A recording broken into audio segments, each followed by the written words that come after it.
আসসালামু আলাইকুম এভরিওয়ান, আশা করি প্রত্যেকে অনেক ভালো আছেন। তো আজকে হচ্ছে মাইক্রোস্টক মার্কেটের মোস্ট ডিমান্ডেবল ডিজাইন ওয়ার্কফ্লো চ্যালেঞ্জের নবমতম দিন। তো আজকে আমরা এক্সপ্লেন করতে চলেছি পুরোপুরি একটা ভিডিও, যেটা হচ্ছে অ্যাবস্ট্রাক্ট ব্যাকগ্রাউন্ড নিয়ে, যেগুলা মাইক্রোস্টক মার্কেটে খুবই চাহিদা রয়েছে।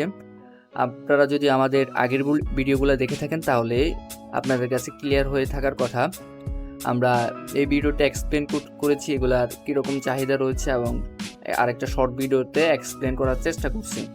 তো দেন আমরা আজকে পুরোপুরি ডিজাইনটা করার চেষ্টা করব খুবই সহজে। আপনারা যারা ভিডিওটা দেখতেছেন একটু ধৈর্য সহকারে দেখেন, আপনারাও করতে পারবেন। ওকে, তো আমরা এখানে একটা টেমপ্লেট ক্রিয়েট করে ফেললাম যাতে আপনাদেরকে দেখাইতে সুবিধা হয় আমার। দেন আমি একটা আর্টবোর্ড নিলাম। ধরুন এই আর্টবোর্ডটাতে আমি একটা রেক্ট্যাঙ্গুলার টুল দিয়ে একটা শেপ ক্রিয়েট করলাম। দেন এটাকে একটু ছোট করে দিই সাইজ মতো। দেন একটা কালার চয়েস করি আমরা, সাপোজ ধরুন এই কালারটা। দেন এটাকে আমরা কপি পেস্ট করব,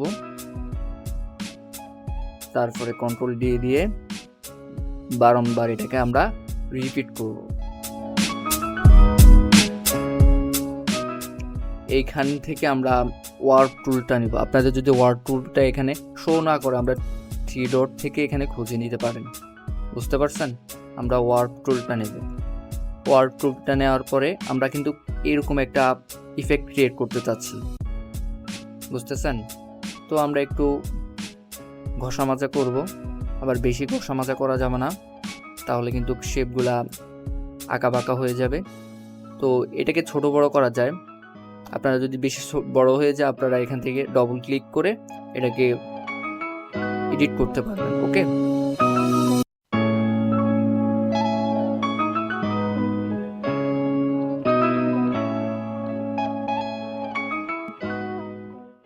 তো আমাদের নিচে যে শেপটা আছে এটাকে আমরা উপরে নিয়ে আসব। দেন ক্লিপিং মাস্ক,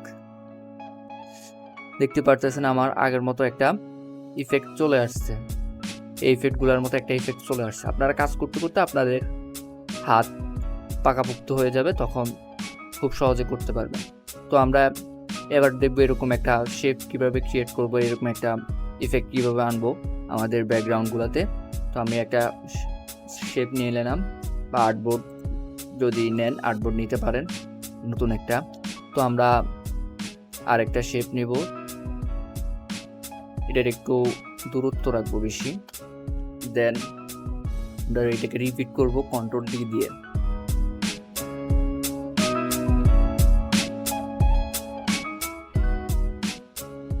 তারপরে আমরা এখান থেকে ট্রেইল টুলটা নিব, একটু বড় করে নিই। নেওয়ার পরে আগে ওয়ার্ক টুলটা দিয়ে একটু ঘষা মাজা করব, আমাদের আর্টবোর্ডটার সাথে একটু অ্যাডজাস্ট করার চেষ্টা করব। দেন আমরা ট্রেইল টুলটা নিয়ে এটা একটু দেখতে পাচ্ছেন একটু ঘূর্ণায়মান টাইপের একটা শেপ। আমরা শুধু এটা যত বেশি ধরে রাখবেন আপনি এটাকে, তত বেশি ঘুরবে, এটা ঘূর্ণায়মান হবে, বুঝছেন? আমরা বেশি কিছু করব না, হালকা একটু, এটাই ঠিক আছে। ওকে, দেন আমি এটাকে উপরে নিয়ে আসবো, তারপরে ক্লিপিং মাস্ক।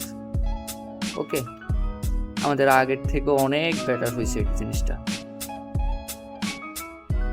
তো তারপর আমরা কি করব, পিএনজি টাইপের এগুলা কিভাবে ক্রিয়েট করছে এটাও একটু ভালোভাবে এক্সপ্লেন করার চেষ্টা করব।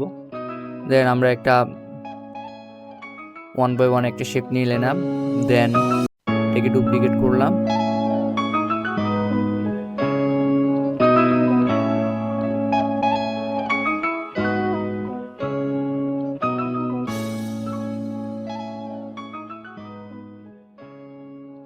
বলতে গেলে একটা আমরা প্যাটার্ন ক্রিয়েট করে ফেলবো এখান থেকে। দেন এটাকে গ্রুপ করে আমরা এটার পিক্সেলটাকে 300 by 300 করে দেব। দেওয়ার পর আমরা এখান থেকে অবজেক্ট থেকে প্যাটার্ন মেক। ওকে, এখানে 300x300 রাখবো, আমার অলরেডি এখানে ক্যাচ করে ফেলছে। দেন ডানে ক্লিক করব। তো আমাদের একটা প্যাটার্ন ক্রিয়েট হয়ে গেল। আমরা কি করব, একটা আর্টবোর্ড বা আমাদের নির্দিষ্ট সাইজের একটা শেপ নিয়ে নেব। নেওয়ার পরে দেন আমরা ওই শেপ থেকে একটু বড় আরেকটা শেপ নিয়ে আমাদের ব্যাকগ্রাউন্ডটা করার চেষ্টা করব, আনার চেষ্টা করব। তারপর অবজেক্ট থেকে এটাকে অবশ্যই এক্সপ্যান্ড করতে হবে। আমরা কিন্তু এরকম একটা ইফেক্ট আনার চেষ্টা করতেছি। দেন আমরা এটাকে অবজেক্ট থেকে একটা ইফেক্ট ইউজ করব। এটা হচ্ছে এনভেলপ ডিস্টর্ট থেকে মেক উইথ মেশে ক্রিয়েট করব। আমরা 6x6 একটা মেশ নিয়ে নিলাম। নেওয়ার পরে আমরা অ্যাঙ্করগুলোকে একটু ঘষা মাজা করব। আমরা এখানে আবারও আমাদের ওয়ার্ক টুলটা ব্যবহার করব।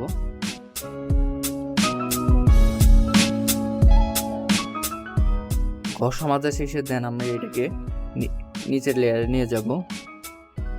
দেন আমরা মেক ক্লিপিং মাস্ক করে দেব। দেখতে পাচ্ছেন আমাদের সুন্দর একটা ব্যাকগ্রাউন্ড ক্রিয়েট হয়ে গেল, অ্যাবস্ট্রাক্ট ব্যাকগ্রাউন্ড। তারপরে আসি এরকম গুণমান একটা ইফেক্ট কিভাবে আনবো আমাদের ব্যাকগ্রাউন্ডে। তো আমরা একটা শেপ নিয়ে নিলাম আগের মতোই। দেন আমরা এখান থেকে ইলিপস টুলটা নিয়ে নেব।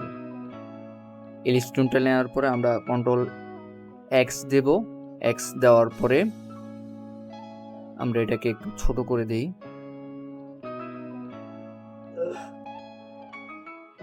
আমরা এখানে জিনিসটাকে 300 করে দিই। আমরা একটু কমিয়ে বাড়িয়ে এটার ভ্যালুটাকে একটু কমিয়ে বাড়িয়ে আমাদের জিনিসটাকে অ্যাডজাস্ট করতে হবে, নইলে কিন্তু আপনার এক্সাক্ট যে শেপটা ওইটা ক্রিয়েট হবে না। ওকে, একটু কমাতে হবে, এটাই ঠিক আছে। ওকে, দেন আমরা এখান থেকে অবজেক্ট থেকে কি করব, এক্সপান্ড করে দেব। দেন আমাদের সুন্দর একটা সার্কেল তৈরি হয়ে গেল। এটাকে একটা কালারে কনভার্ট করব। আমরা মিডল অ্যালাইন করে দেওয়ার পরে আমরা এখানে একটা ঘূর্ণায়মান একটা ইফেক্ট ইউজ করার চেষ্টা করছি। এটা আপনারা ম্যানুয়ালি করতে পারবেন, অথবা আমি যেভাবে যে শেপগুলোর মাধ্যমে দেখাচ্ছি ওইগুলো দেখাই। টুইল টুলটা যেটা আছে ওটা দিয়ে আমরা শেপটাকে একটু বড় করে নিই।